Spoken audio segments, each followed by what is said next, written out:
Good morning. I'm Angela Hughes, Luxury Travel Opportunity.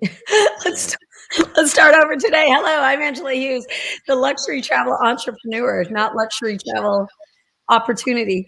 But this is our second attempt to host this. We're not off to a very good start today, but I'm happy that we are here today with Joel Staley, your communications expert. We've had him on the show before, and I'm happy to have him back. I'm actually broadcasting from my bedroom today, so welcome to the rest of my house. Joel, I have so much work going on in my house that I'm trying to find a quiet spot, and let's try this again. Yesterday we had technical difficulties, and Joel was teaching us how to communicate presentations better, and we just couldn't get the Wi-Fi to cooperate with us yesterday. And that's the beauty of these just presentations that we're doing live from home anyway. They are often very authentic, like that start we just had this morning, but that's okay. I like it. It makes it realistic. So Joel, welcome back to the program. Thanks. Introduce yourself again for all of our new viewers that are just jumping on now. No, I'd be happy to. So Joel Staley is my name. I've worked in public relations and communications for more than 25 years now. And a big part of my career has been with global PR firms that have offices everywhere and handle the biggest, recognizable brand name accounts. Some of those were Edelman, Burson Cohn Wolf, and Hill and Knowlton. But then in addition to that, I've also worked in-house as a PR director for Disney Parks and Resorts. I was also senior vice president of brand and external communications for Seacoast Bank, which is a regional bank here in Florida. So I've had a lot of experience. And at every step along the way, I've been involved in training not only my colleagues, but training clients how to do a better job at media interviews, at public presentations, and really any aspect of communications. And I'm thrilled that Angela from time to time gives me an opportunity to share some of those things, those tips, tactics, and techniques with you all. So happy to be here today. Okay, Joel, one of the biggest problems people don't like to do live presentations is because just what happened right when I started. They're human and they flub it up occasionally. How can people get past just those easy things of mistakes, I guess? Sure. Yeah, absolutely. So we will definitely dive deeply into that today as part of my presentation. But up front here, happy to tell you that the magic here all for those types of mistakes is rehearsals. You can rehearse ahead of time and practice ahead of time and say it again and again and really get it down. It does two things for you. It makes you better at it, but then also there's kind of a serendipitous effect here. Your confidence increases because you know it better. And when you have a lot of confidence around a particular issue, that totally communicates in your nonverbals, in your tone, and in your delivery. So not only do you know the material better, but it just sounds better because you're confident delivering it. Okay, let's dive right into your presentation today because he's going to be giving you guys so many tips on how to do everything right. And I started this program with no advice, and I'm excited to learn. Thank you, Angela. Let's do it. We'll dive right in. So this is what we're going to cover today. Obviously, we've done our introductions and overview, but preparation is key. And we're going to talk about how you can better prepare for presentations that you have. The message structure. What should your messages, how do you compose those? How do you put it together? What should you say? What are the elements that are important? The power of simplicity. So often we try to make things very complicated and we try to do these huge data dumps. That's wrong. I'm going to show you how to keep it simple and why it's important to do that. Openings are critical because that's where you get people's attention and get them to stick with you so that you can tell them what you need them to know. Closings are important because that's where you're able to remind them of what you want them to do, feel, or think about the presentation you just made. Communications toolkit. What that means is you've got a lot of tools at your disposal. And there's a certain reason and a timing for all of those tools. And when you know how to do that, that can make you a powerful communicator. Video call presentations. Oh my goodness. They're either your most wonderful tool or they're the bane of your existence. I'm going to teach you how to do great video call presentations today. And then we'll have a conclusion and time for questions and answers. So that's it. And it shouldn't take too long. I try to keep these things brief, but I want to hear a lot of questions. I'd love to try to help you with any presentation dilemmas that you might have. So let's look at this guy, Warren Buffett. the bazillion-dollar man, I call him.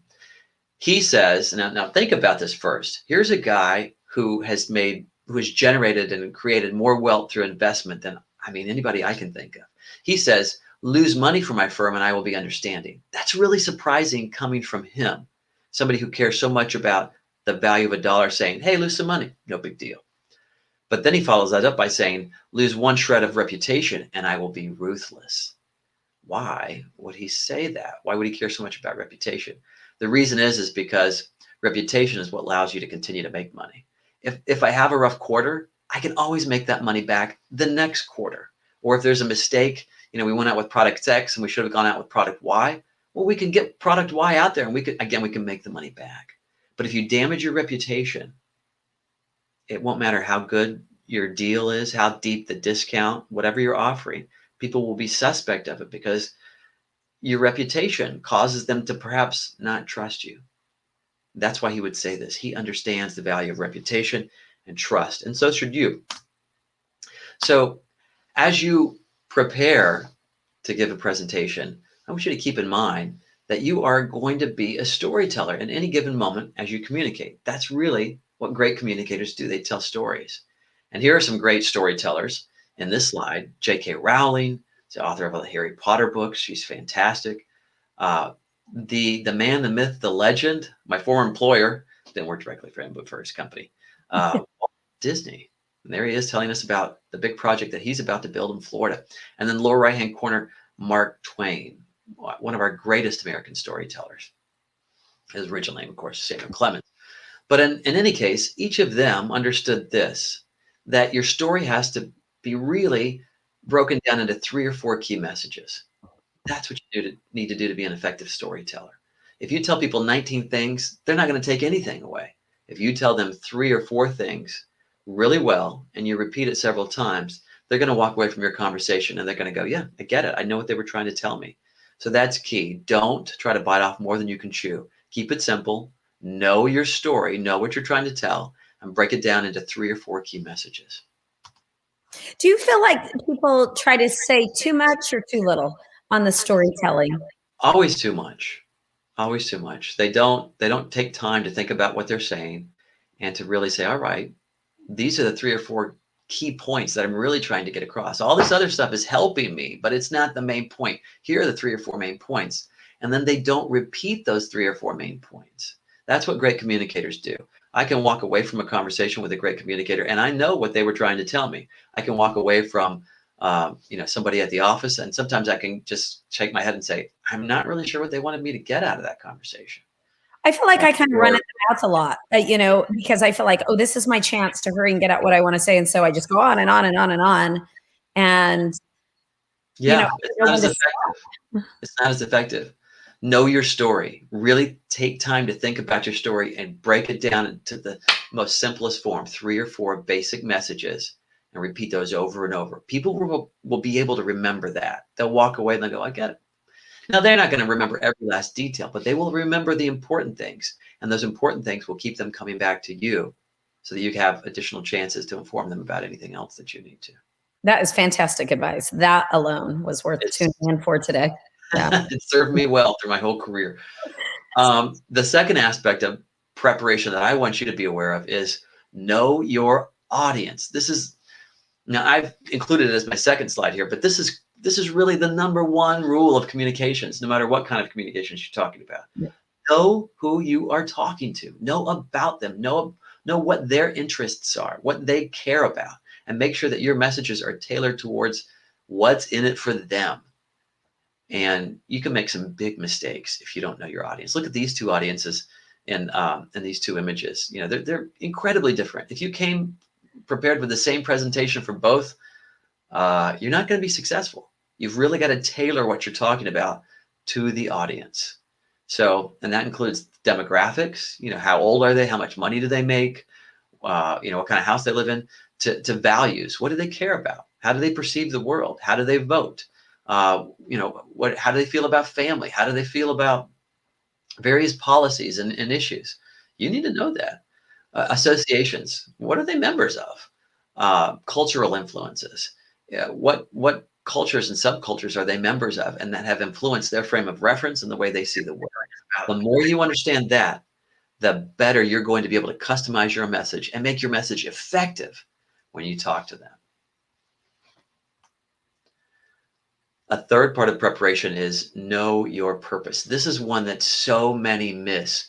You see it every day in meetings at work, in a conference room, on a video chat, Oh my whether goodness. it's an email.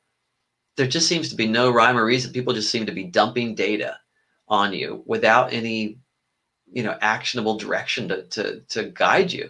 So you need to know your purpose when you're communicating. You need to understand very clearly before you talk to anyone or communicate to anyone what you want them to think, feel, and do as a result of your communication to them. Have that clearly in mind and use that as your metric of success. It's not, hey, I got all my information to them. I did a great job communicating. If you did a great job communicating, maybe a few days or weeks later when you see, oh, all the things that I was trying to get them to think, feel, and do, they did those things. Success, I did it. So this is critical in being an effective communicator. And this goes for, like I said, emails, business meetings, sales presentations, everything. I even think this is a good tip for parents. Oh man, yes it is. Yeah. I mean, this whole presentation is so good. The way you interact with your family, with your friends, with your coaches. This is more than business. This is like life coaching, everybody that we're getting today with Joel. So You're absolutely right, Angela. You hit on a key point. Think about it. Sometimes when we talk with our family members, it just turns into a big venting session, and yeah, maybe we feel a little better after we walk away. And maybe that's what we needed, and that's okay. But if you don't see that they really change their behavior or change the way they feel or the way they think about this critical issue that made you so upset, you're going to keep being upset. You need to think about, what do I want them to think, feel, right. and do as a result of what I'm saying. And if you can incorporate that into your messages, into the way you communicate, you're going to be much more successful. Yeah, yeah. I love that. Personal, business, enterprise, professional, any level. Now, a lot of my clients and people that I work with will say, well, I've got this presentation, Joel, and it's kind of a big one. I'm going to be in front of so many people, and it's at this really important event. How long how long does it take, and how long in advance should I start getting ready? Well, I'm not exactly sure I can tell you a specific time frame, because everyone's different, and every speaking or presentation opportunity is different. Every sales opportunity is different. But this much I can tell you. I break it down into 5 phases that really help me prepare. Um, and when it comes to timing, I'm going to direct you to the picture of the very distinguished gentleman in our slide here. It's President Woodrow Wilson. He says, if I am to speak 10 minutes, I need a week for preparation. If an hour, why, I can do that right now. Why? What's the why behind that? Well, if it's just 10 minutes, man, that's not a lot of time. You really need to be tight with your messages. You really need to make every word count. And that takes preparation. That takes work.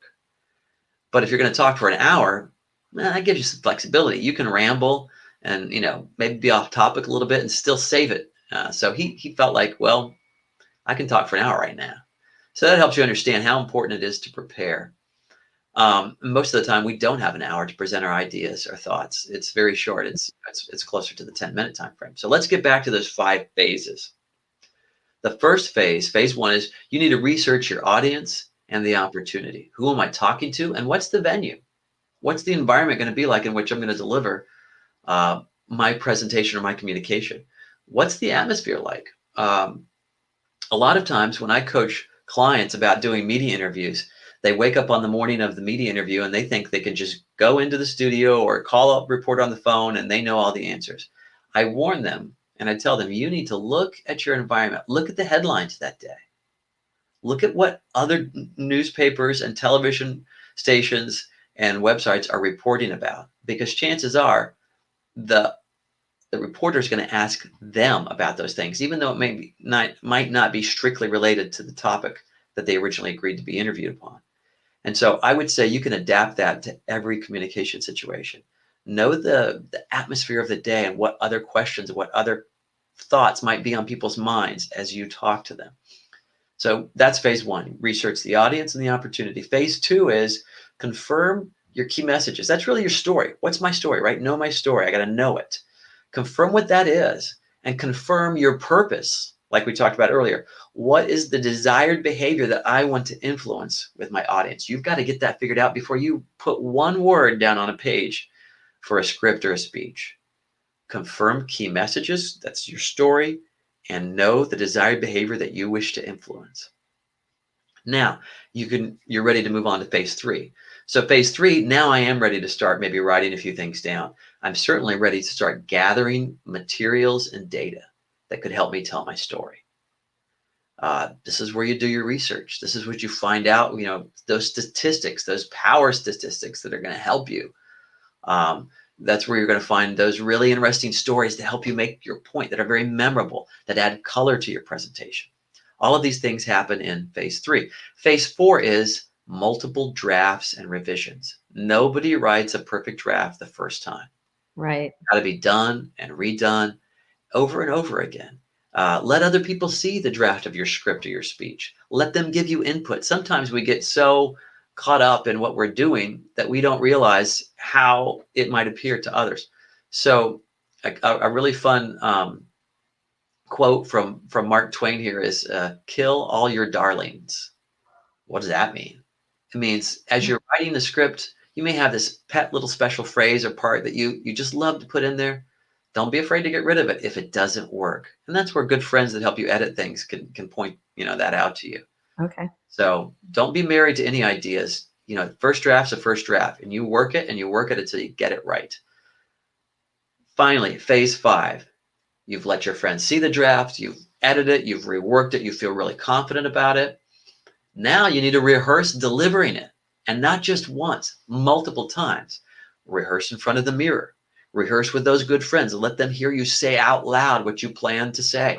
Sometimes things on paper look great, but when you say them out loud, they fall flat. Right. So it's really important to rehearse. And like I said at the beginning, rehearsal helps you get to know the material and be very familiar with it.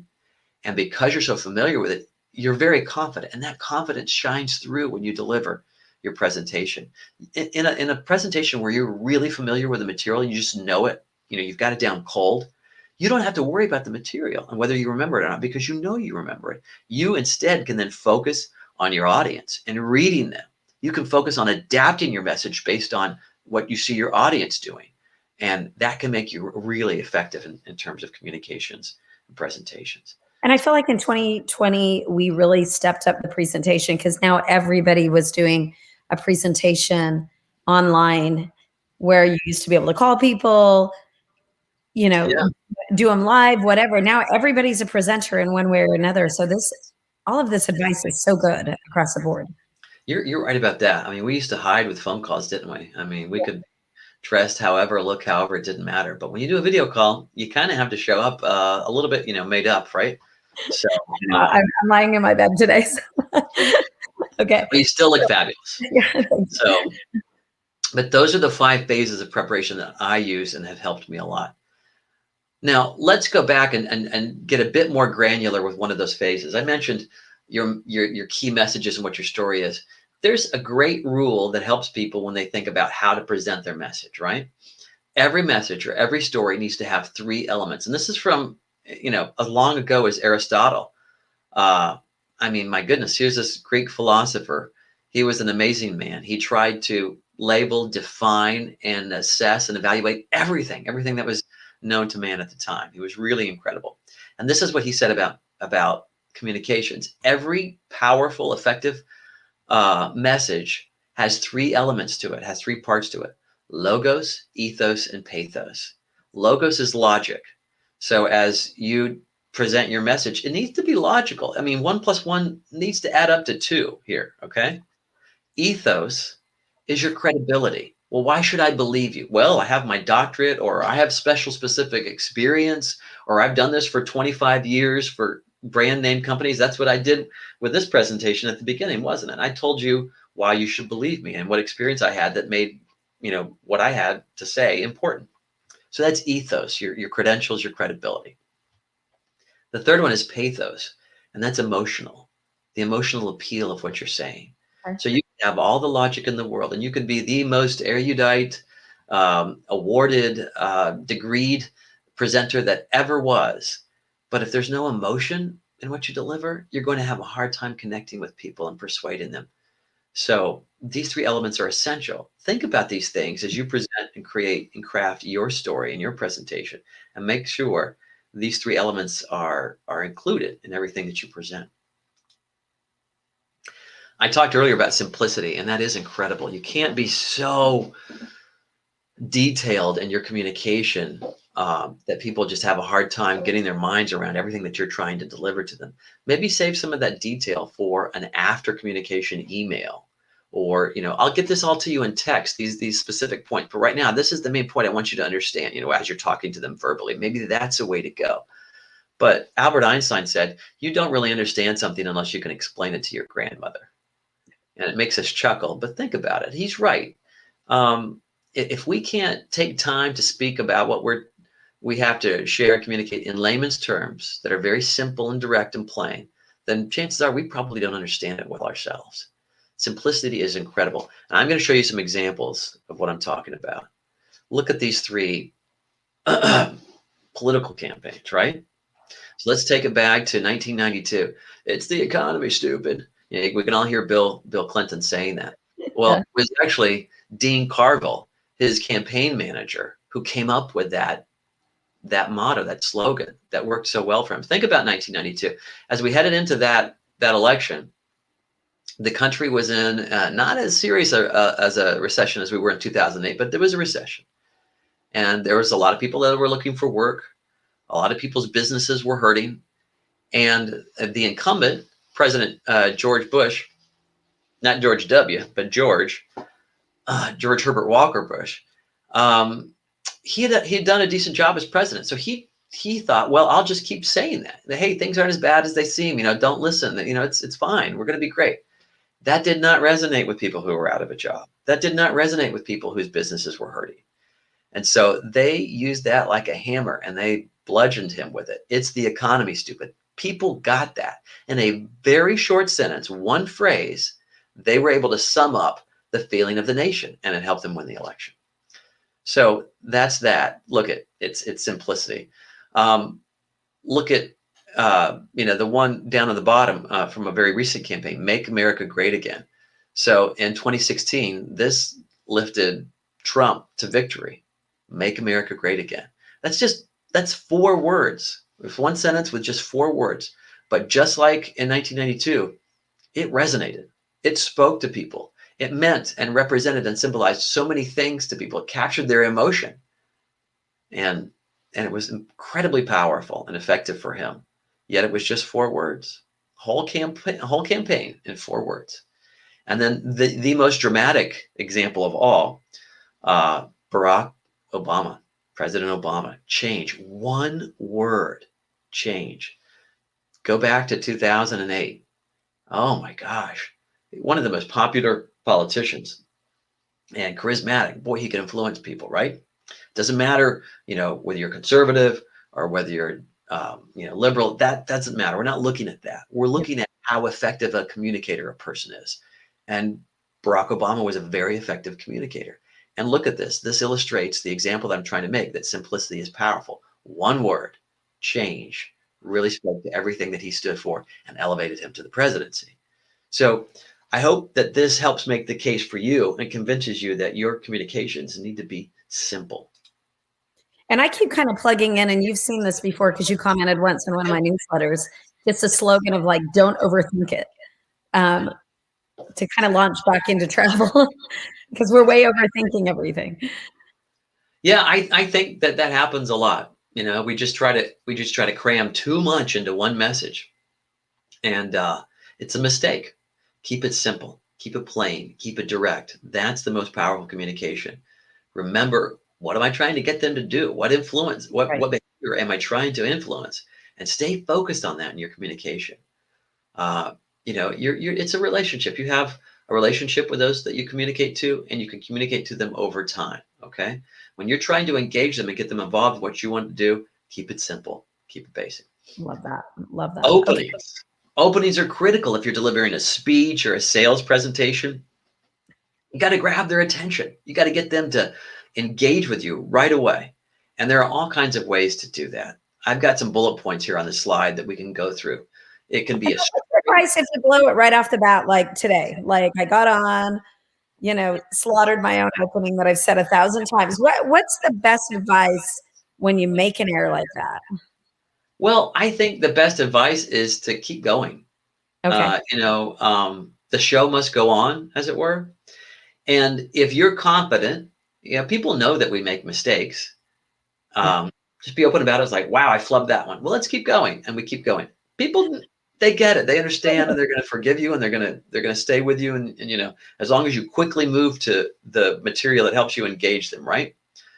I think where we get concerned is if people try to pretend that they didn't make a mistake, or they seem false or disingenuous. That's when we start to tune out and go, ah. And things happen when you're live. I mean, like you make a mistake with your opening, like 4 minutes into this, my phone's not, and this is where preparation is so key. My volume's on. So I go down to look if we have comments, and all of a sudden I can hear our conversation. And so, yeah, preparation is so key when you do a live presentation. And then, like you said, keep going. We're human. We're going to make mistakes on these. We do 52 Yeah. weeks later. No, that's a great point. Preparation can help reduce errors, but some are still going to happen. So don't let it derail you. Keep your focus and keep going.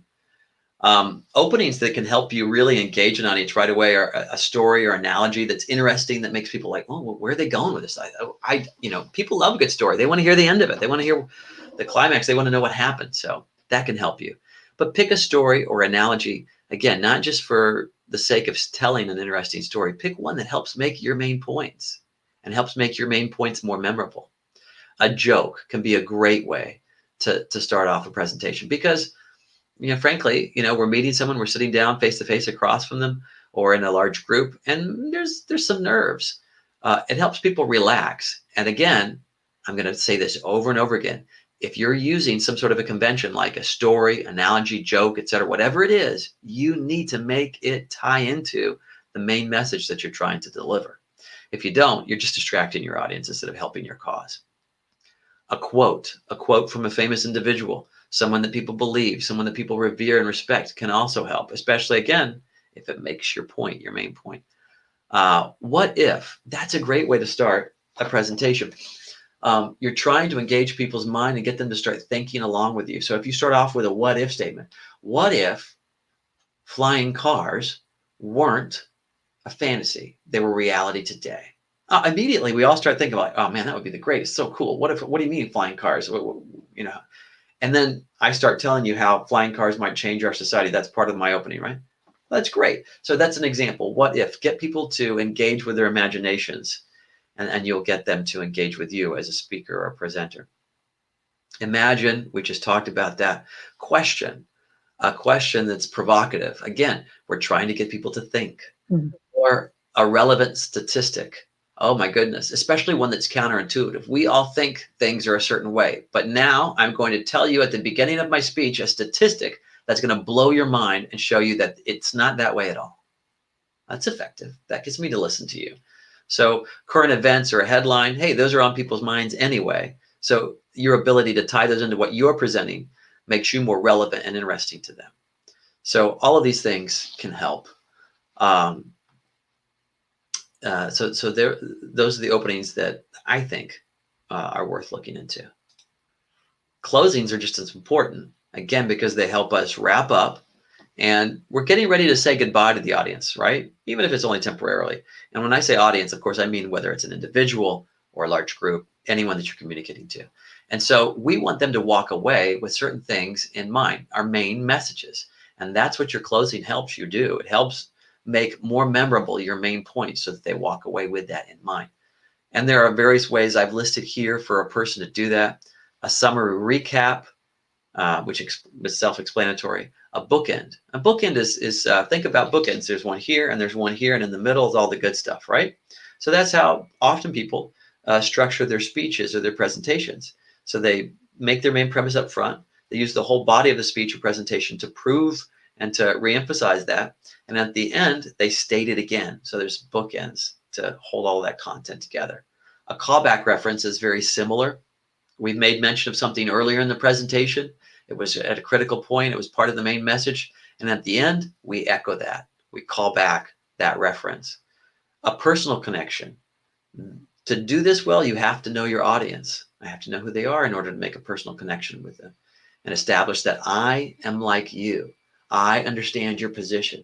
So, for instance, if I were presenting to a group of people um, in the state of New Jersey, and now I don't have much to do with New Jersey on a personal level, but for the sake of this example, maybe I went to school in New Jersey. I don't live there now, but I went to school there. I might tell people that, hey, I love New Jersey. I went to school in your state. I have a lot of memories in your state. I understand what a great place it is. Well, now I'm making a personal connection, and you need to try to find ways to do that wherever you go. A rhetorical question is a great way to wrap up. It's like, a rhetorical question is we don't necessarily have the answer to the question. I'm not necessarily asking you for the answer, but I'm asking it as a way to make you think. And this rhetorical question ought to help you think about what I've just presented. And so it might be a what if question like, now we've talked about the importance of protecting and preserving the environment. What if we don't do that? Now I have a sense of urgency, because I don't want that bad thing to happen that you just what if'd me about. A follow-up action plan is incredibly important. Again, what's our purpose? What do we want people to think, do, or feel as a result of our presentation? Well, now I'm going to tell you 1, 2, 3 in an action plan, a follow-up action plan afterwards. So it might go something like this. We've talked today about the importance of, in our homeowners association, of maintaining your lawn at 3 inches.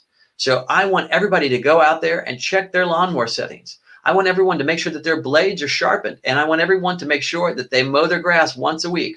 So I've just given a 1, 2, 3 follow-up plan for how to implement the communication that I just delivered earlier.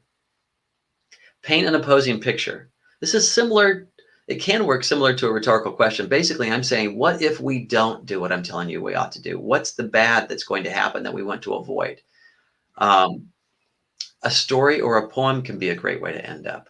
Again, it needs to paint the picture of what you've been speaking about the entire time. It needs to reemphasize those main points. Sometimes, I don't know if anybody you remember, there's a great radio host. His name is Paul Harvey. Yeah. And he started out his communications by telling a story. It was about an individual who was nameless at first, who experienced some sort of challenge or difficulty or opportunity, and then made the most of it. And then at the end of his broadcast, he would tell you who that person was. And it was usually some sort of celebrity or leader or someone with a high profile who we knew. And the story about their life before they became famous is one that we might not have known. But it was pivotal. It was key in helping them become the person that they became. And so he would always wrap up his broadcast by telling you the rest of the story. And it was very effective. A title close. And you can almost hear back to that Paul Harvey. You can almost hear. Yeah. Sorry, go ahead, Angela. I said back to that Paul Harvey thing. You can almost hear him saying that right when you say it, I can hear his voice. And I probably have never even listened to Paul Harvey, but yeah, a very distinctive voice. And he had a cadence as he delivered that particular line. And he would say something along the lines of, and now you know the rest of the story. He was fun. I loved him. I love trying to do voices myself. I'm sure you can tell that by the silly voices I've done today. But closings are really important. Like I said, they can help people remember those main points. And I've got some great pictures of really powerful and effective orators here on this slide.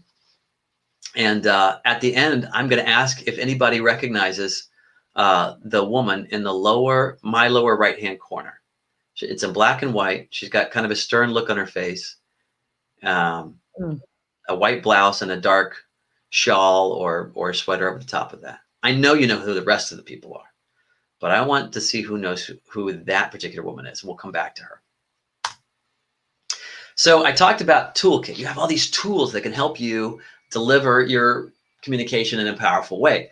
And it's absolutely true. Your delivery, you can use diction, which is, how you enunciate the words and whether you're specific and whether you hit a hard T or you elongate a particular word. All of that is really important and can help you make important points. The volume, whether you're speaking loudly and you're trying to get everyone's attention, or sometimes when you whisper, you can get just as much attention. The tone, is it a stern tone? Is it an energetic tone? Is it a relaxed tone? All of Okay, that difference. let me ask Pace. you a question. Oh, go ahead, Angela. The person who did the the poet laureate who spoke at the inauguration, Yeah. yellow dress from Harvard. What was it about her presentation that made everybody go crazy? Was it her delivery? Was it the words? Because I feel like she kind of did all of these things. I keep going back to her because most people don't really dive into poetry. And I don't know if it was her message that hit people or if it was her delivery that was so powerful. I would say that the most effective communicators do all of that. I mean, Mhm. it's the package that makes it happen, and it's a sum total of its parts. And when all of those things are working together for you, they're more powerful than any individual element by itself.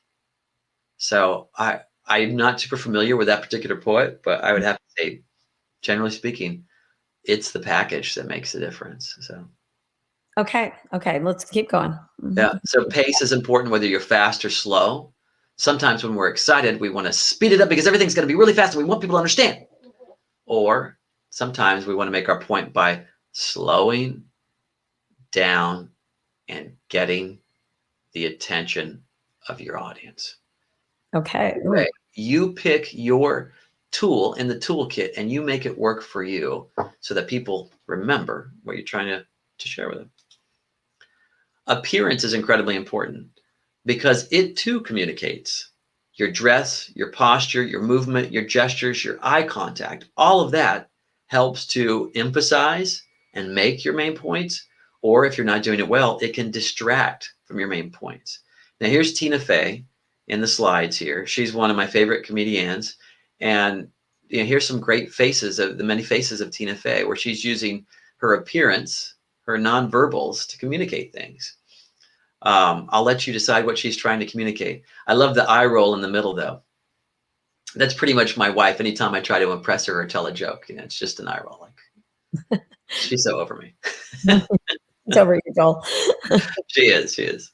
But she stays with me anyway. She's very loyal. I appreciate it.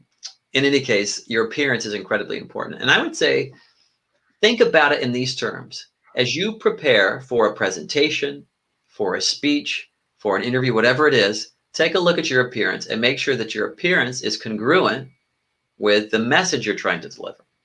It needs to help, it needs to support, it needs to reemphasize that message. If anything about your appearance distracts from your message, then you're in trouble and you should change that about your appearance. I Well, don't I feel like that whole put in contacts to change your eye color. I mean, hairstyle or the color of your shirt. I feel like that is kind of a stumbling block for a lot of people when I privately coach them.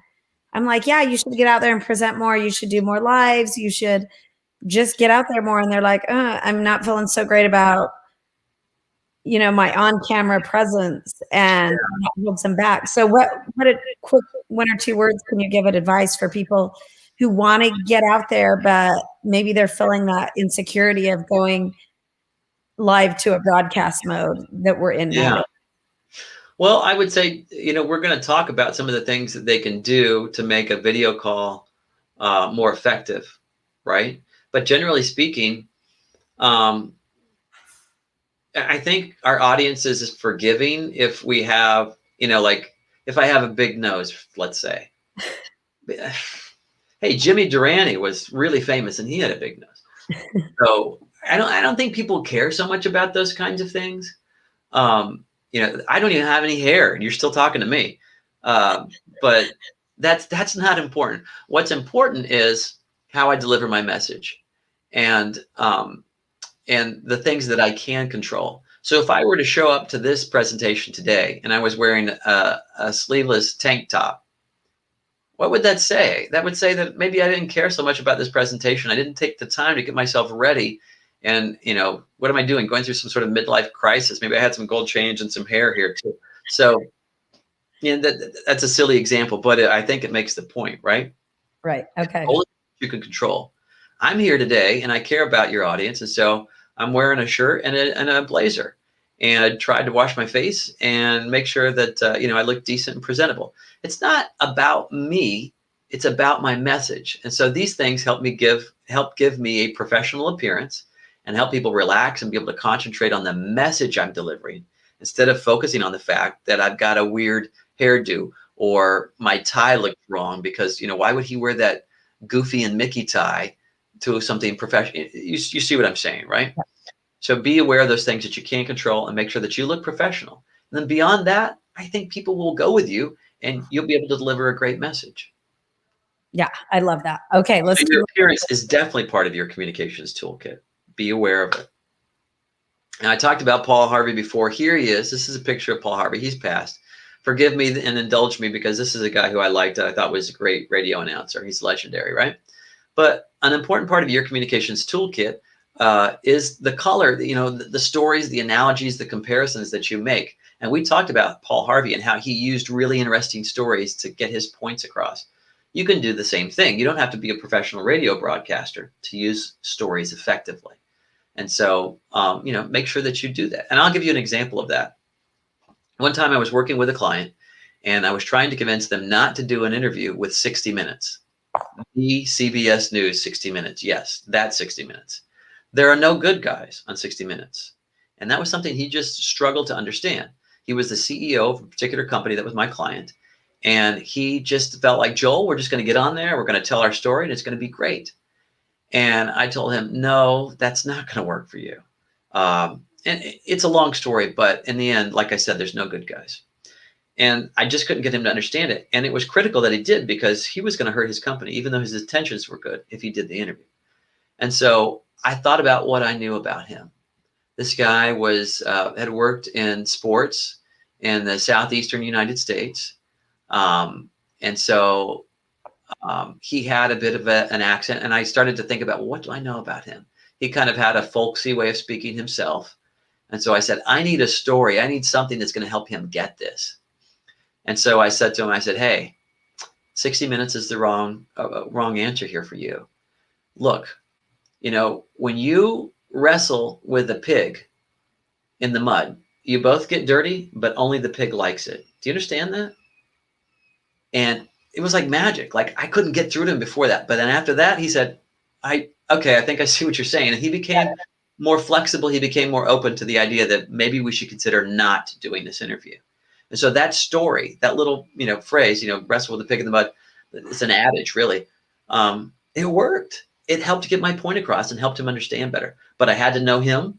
And I had to know my audience, right? And I had to use something that would be relevant and resonate with him and paint a picture that helped him understand and influence his behavior. So use it to your advantage. But again, make sure that you know your story well and that you present it well and that you've rehearsed it before, because there are moments when we try to present stories to help our cause and we get the punchline wrong, or we don't remember all the details right, and pretty soon people are looking out the window going, oh, is this guy going to end anytime soon, because he's boring me to tears. So obviously, if you're going to do it well. Proof points, facts, figures, and statistics can be powerful, but I want to caution you. Proof points are not the story. They support the story. They help me remember the story. They help me believe the story, but they are not the story. And I mentioned that previously that I used to work with a bank. And it was very difficult to get the bank's senior leaders to remember that sometimes. They just wanted to talk about the numbers. They wanted to talk about how much money they had made. They wanted to talk about how much profit. They wanted to talk about how much they were saving their customers. And I said, look, numbers.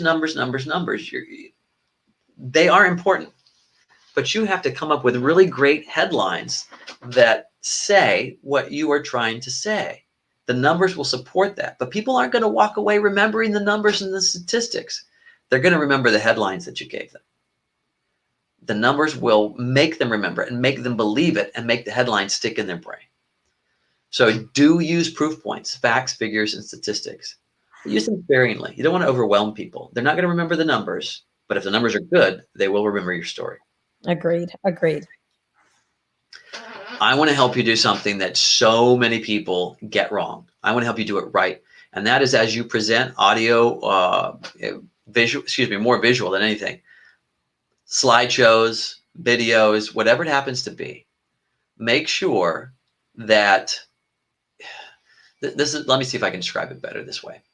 So often I see PowerPoint presentations in which the person's entire script or nearly entire script is written on the screen, and all they are doing is reading off the screen. I'm guilty That of is that. the worst. Yeah. Are you guilty of that, Angela? I have done that before because, again, it goes back to that preparation. I'm not prepared, so I put a lot on the screen just to cover up for my lack of preparedness. So I am guilty of that. Well, I think we've all done it, right? It's a crutch, and it helps us. Mhm. We feel a little bit comforted that way. It's our security blanket, and so we won't forget what we're supposed to say. But what I want to show you is that a slideshow, think back, 40 years ago. 40 years ago, slides were just transparencies. And someone did a slideshow, they Yeah. talked while they showed images on a screen. They didn't have any words on the screen, they just showed images. And the message was them verbally delivering it. That's what's most effective. When you use PowerPoint or some other comparable program, don't put your entire script on the screen. You put visuals that will help stick in a person's mind and help them remember the message that you are verbally delivering. That's the most effective use of a PowerPoint presentation, of a slideshow. Be aware that in addition to visuals, audio is fantastic for helping get your point across, whether that's music or a sound or a quote from a famous person. Angela, you and I just talked about Paul Harvey, and as I mentioned Paul Harvey, you could hear his voice and you could hear that intonation because you were familiar with that. Use audio to help you, but please, please, please don't make the mistake of putting your script on the screen. I mean, if it's up there, why do I need you? Just send me the PowerPoint and I'll read it afterwards, and it'll save me a bunch of time. But obviously, it'll be more effective if you're delivering the message. Right. Well, here we go. Video calls. We're getting close to the end, but I saved the best for last. This is really important as you prepare to do video calls, which we're all doing these days. So before the call, test your camera and your microphone. And in this case, here's a good lesson that I need to learn, and so I'm directing this to myself, right?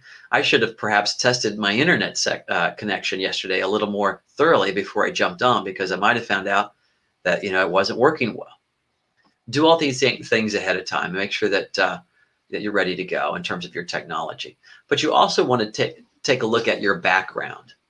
And this is easy to do. Most of these programs have a feature where you can just get on and see what your background looks like by clicking, and it tests the camera. Well, in testing the camera, you can look and see, well, is everything cleaned up back there? Is it pleasing? Are there any things in the background that are distracting? Like I said, we want everything to support our message. We don't want things to distract from it. So make sure that whatever's in the background is consistent with your own personal brand, right? So if you were, like, for instance, let's say you're somebody who leads a nonprofit religious organization, okay? You wouldn't want to have a racy movie poster in the background of your video call, would you? That would be inconsistent with your personal brand. But that's an extreme example. I'm sure you can understand how to apply that in your own personal life. What are your personal brand traits? And make sure that whatever's in the background is consistent with that.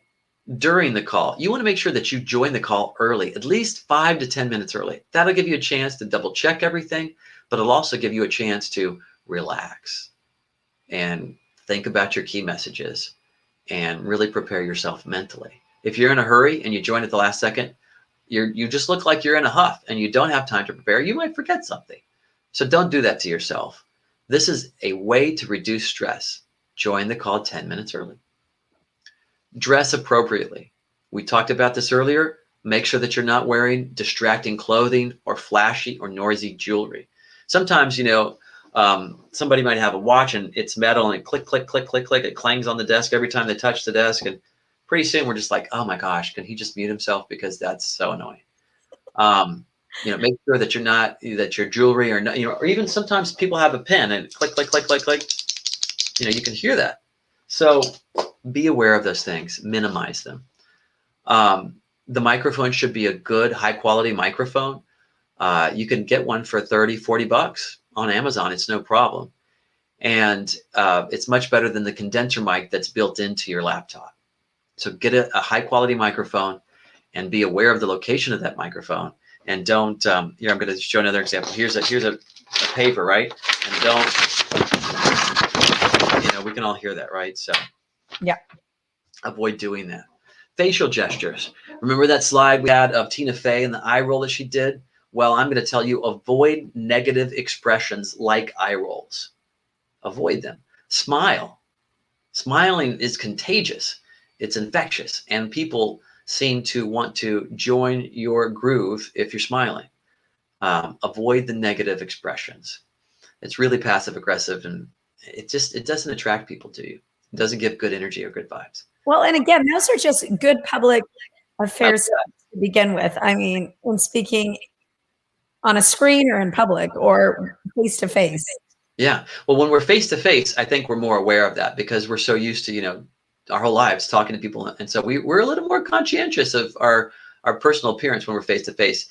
We can get lulled into a false sense of security when we're on a video call or we're on something similar because, that person's not technically in the room with us.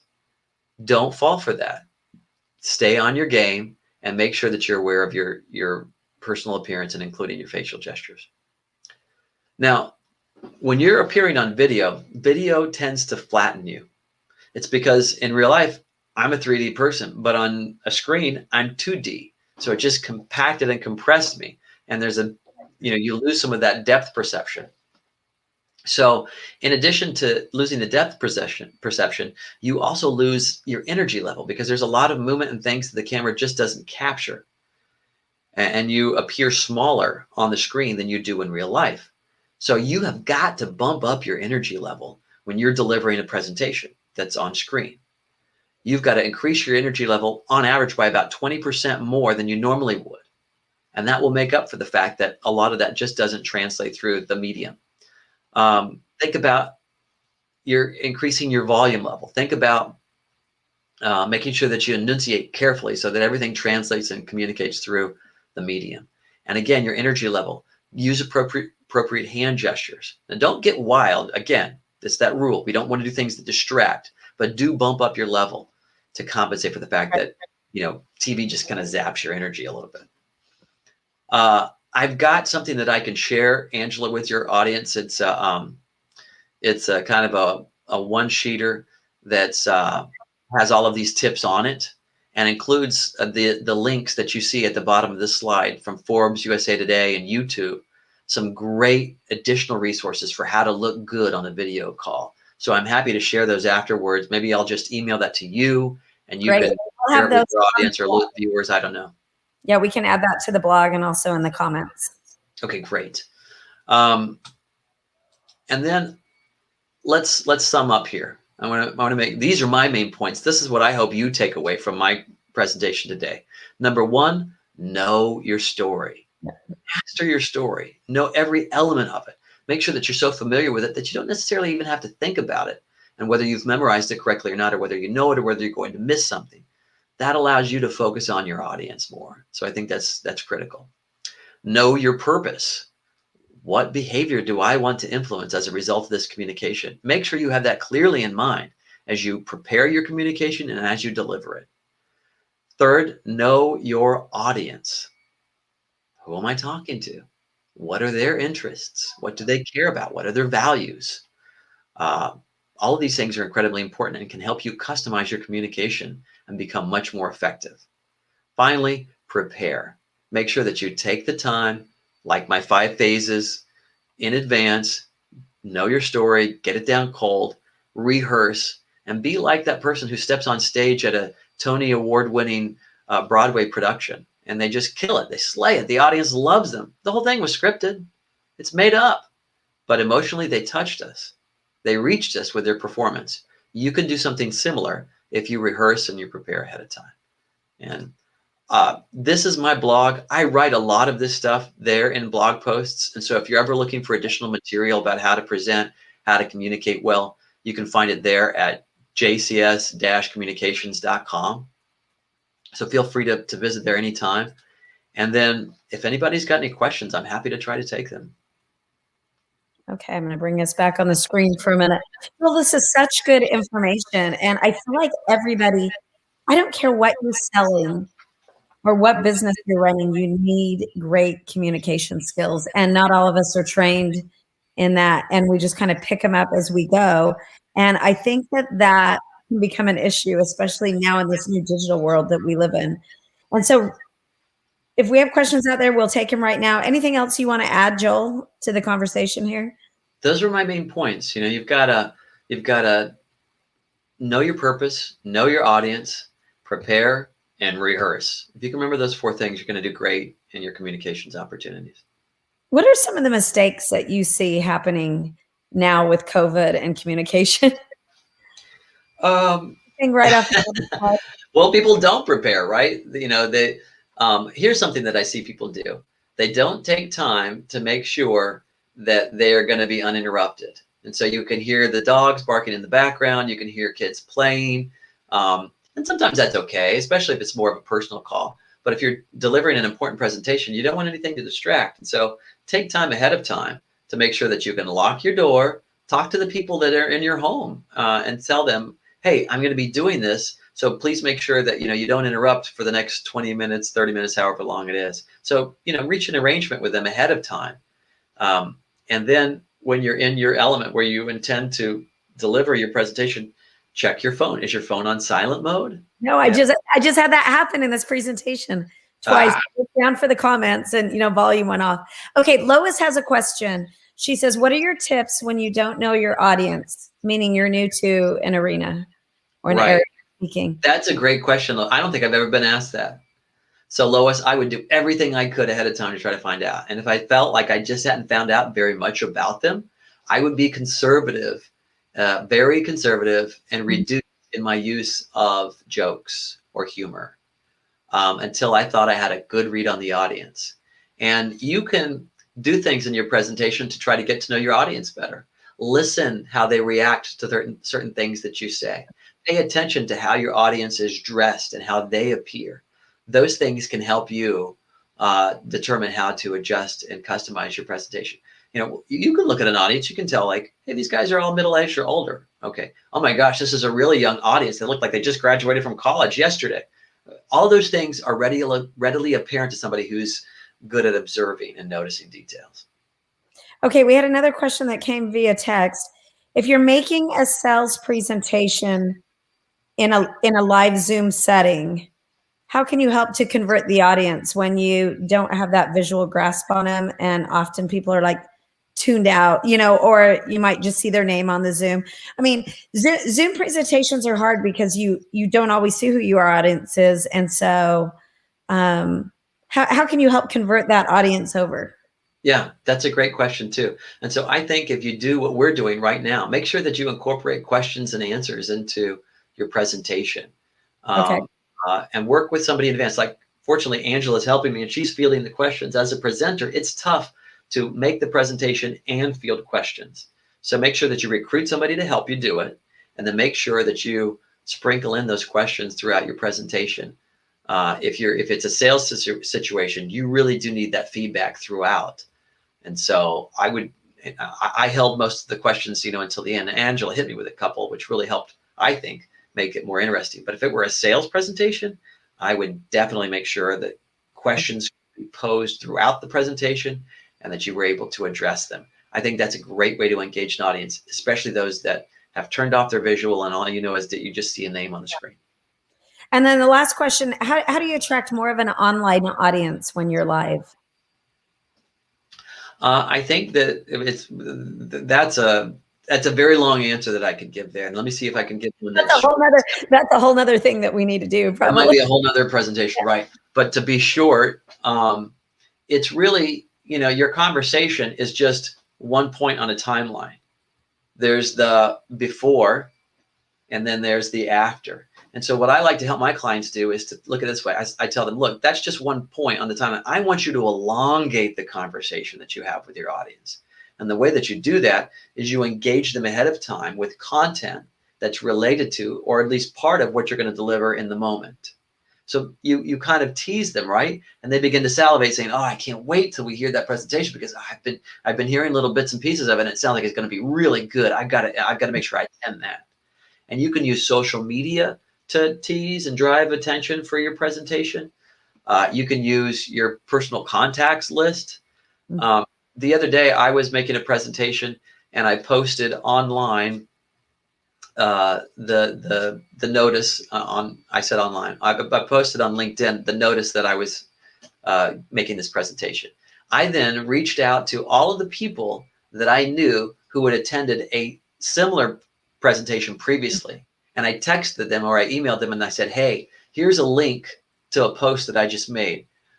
It's about a presentation that's very similar to the one that I gave you that I'm going to give in a couple of days. Would you be kind enough to jump on here and post a comment that says, what kind of experience you have with my presentation when I did it for your group?" And I made sure that I asked people that I knew who had asked questions and had given me good feedback, right? So Yeah. they jumped on LinkedIn and they just posted a bunch of stuff that said, "Joel's great, Joel's this, Joel's that." And I'm so grateful.